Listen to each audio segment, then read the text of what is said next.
July 29th, 1976, and a young lady was shot and killed in the Bronx in America, which sparked the beginning of one of the most infamous killing sprees to ever happen in America.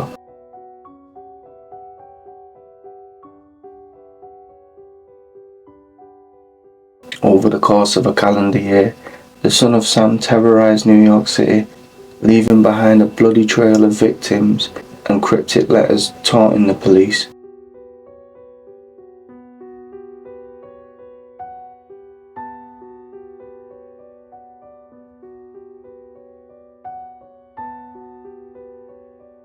David Berkowitz was a postal worker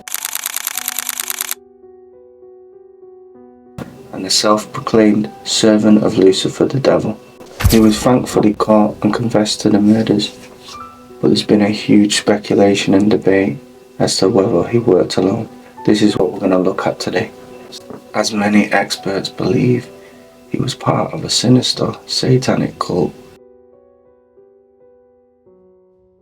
Between 1976 and 1977, New York City was literally in a paralysis of fear. They didn't know when this guy was going to strike next.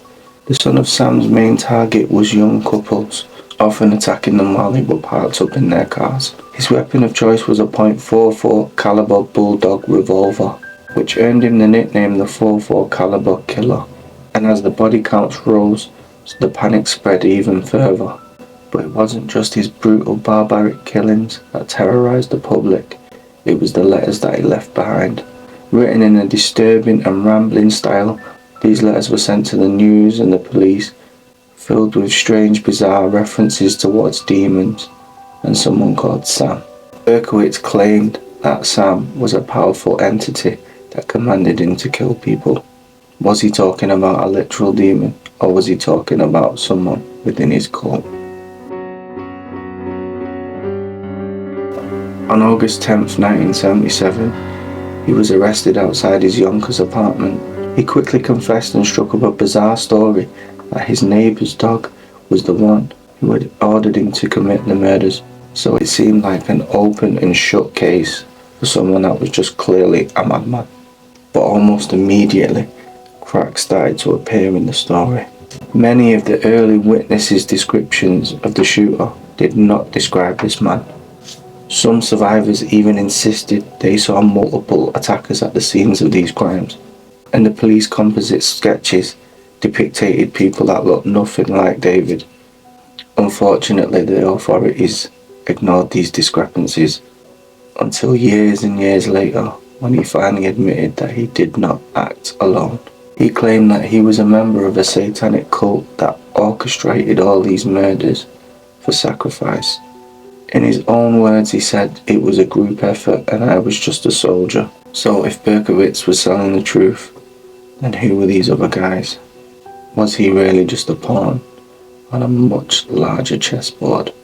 An investigative journalist, Maury Terry, spent years tracking this case and through meticulous research uncovered some disturbing links with Berkowitz and an underground satanic cult network.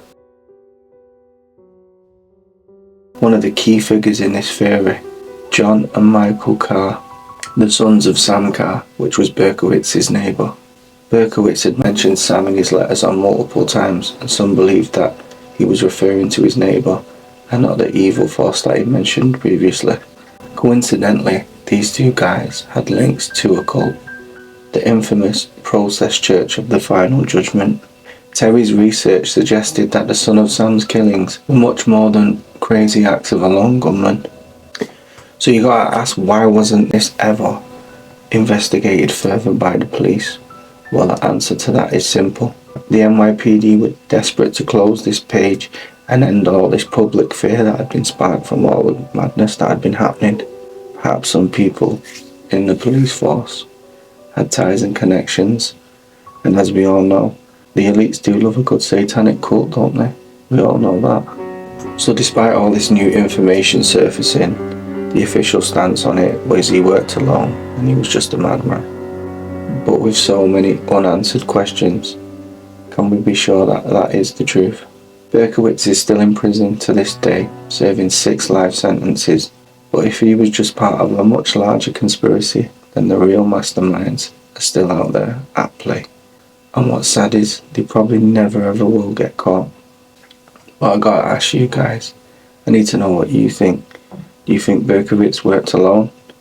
Or was he just a fall guy or puppet for a much larger, terrifying group of people? Once again, thank you for watching.